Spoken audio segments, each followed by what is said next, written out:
Spinnerbaits are amazing at catching bass, pike, musky, bowfin, even big crappies. They can be used almost year-round in the south and really shine in the spring and fall in the north. But there are many tricks to knowing which spinnerbait to throw and when. Today we're diving in deep with spinnerbaits. A spinnerbait consists of a large weighted hook, usually with a skirt on it, a wire frame, and a blade or two on the opposite end.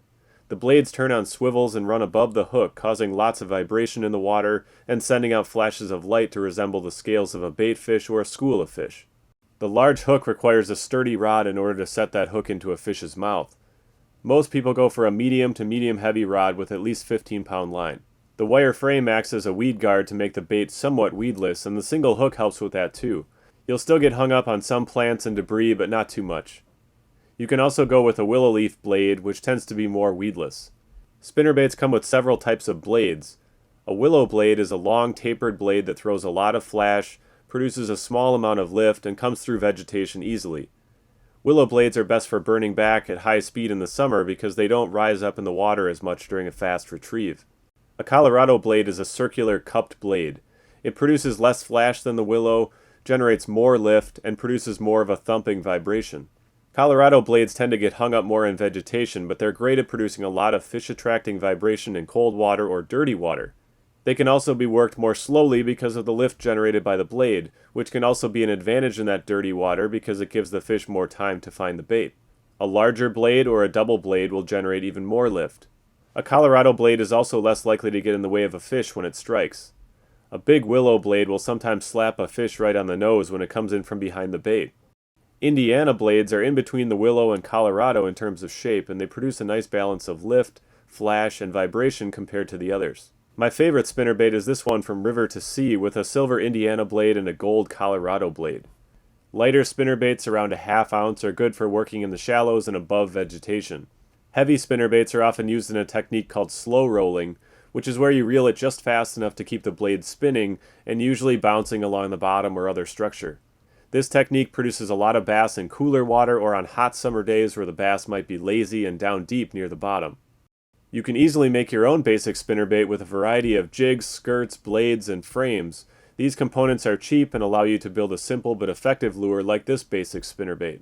Silver blades are generally best for clear water or sunny days, while gold is best for cloudy water or cloudy skies.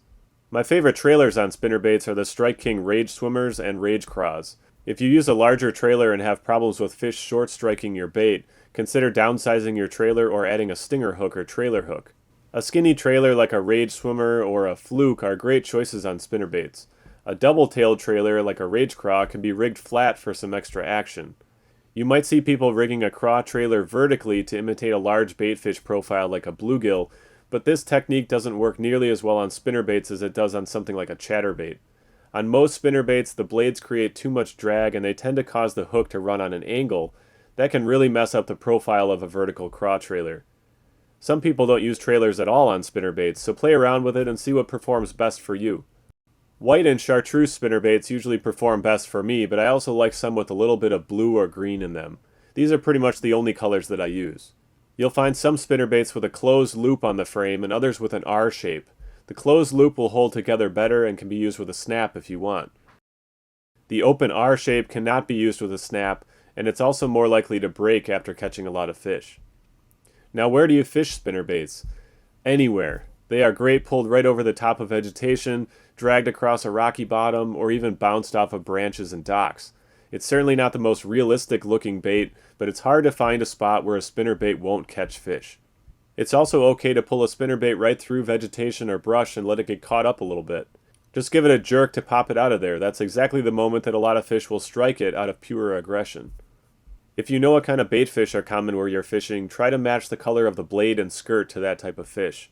Shiners and shad are best matched with silver blades and white skirts.